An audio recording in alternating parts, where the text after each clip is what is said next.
ngerasa aku tuh udah semua udah kulakukan kayak gitu kan, perasaan kayak gitu padahal kita belum melakukan apa-apa. Mungkin ya banyak marketer nih kayak gitu ya. Aku tuh melakukan semuanya. SKP loh gitu. Tapi gak laku-laku. Itu kembali juga ke hati karena hatiku semrawut tadi, pikiranku pusing. Aku posting apa ya nggak nyampe ke mereka, nggak nyampe ke orang-orang yang aku tuju kayak gitu kan. Dan akhirnya Mas Ridwan kesini pas waktu ada home sharing, Mas Ridwan kesini aku di hipnoterapi dan di situ pikiranku makin fresh kayak gitu. Dan aku sadar aku nggak boleh ambisius harus dapat orang kayak gitu. Aku harus melakukan semuanya tuh harus dengan bahagia, hati tenang. Akhirnya aku ya terus berjalan dengan pola yang sama. Dari dulu aku nerapin aku harus eksis, menunjukkan kalau jualanku laris dan setiap saat harus add friend itu minimal 20 kayak gitu kan, memperbarui orang-orang baru yang gak aktif tak buangin. Habis itu aku nge-add lagi, terus ikut kelas-kelas kayak gitu, ikut kelas-kelas online. Kalau aku ikut kelas online itu aku jarang baca kelasnya, bayar wes dan jero wes. Terus nyapa dan jero? Ya menang, terus orang-orang mau kelasnya sibuk dengan yang lainnya, sibuk balas chat atau apa. Jadi gak sempat ngikut, gak sempat nyimak materi. Dan pada dasarnya aku tuh malas baca orangnya kayak gitu kan, dan itu harus tobat gitu, harus tobat males kayak gitu. Dan tapi kok aku bisa ikut kelas itu nggak baca, tapi baca sekilas kok bisa dapat banyak pencerahan kayak gitu kan. Alhamdulillah seperti itu. Wah, itu ilmu laduni boh apa nggak tahu ya. Gitu terus pikiran udah fresh tadi kan. Aku nggak fokus ke omset lagi, aku fokus berbagi ke banyak orang. Terus habis itu pas kebetulan pas lebaran juga mau lebaran juga, aku nggak mikir omset.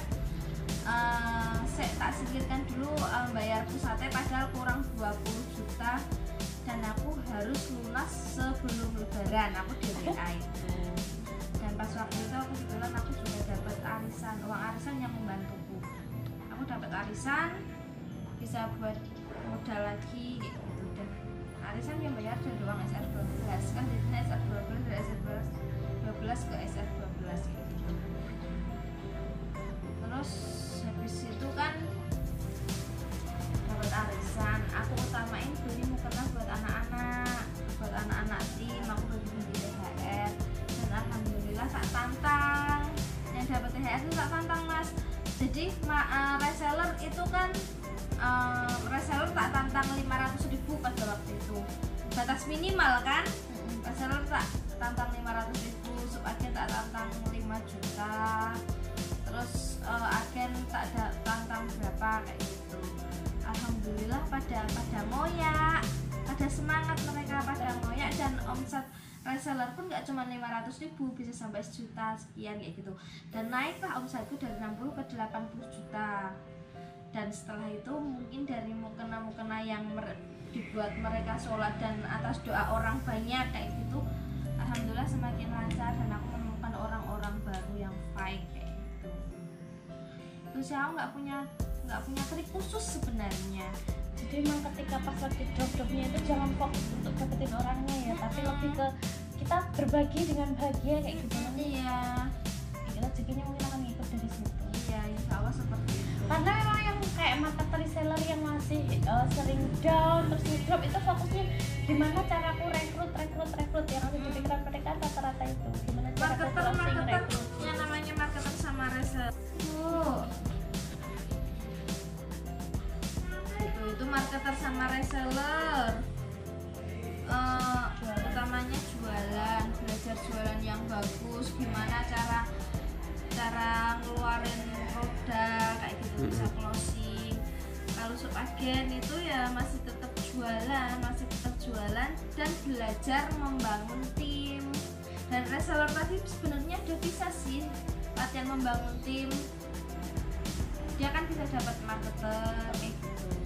Nah ini ada kasus satu resellerku itu dia masih belajar jualan, tapi yang bikin dia semangat itu ketika dia tuh punya tim. Jadi dia pengen rekrut dulu.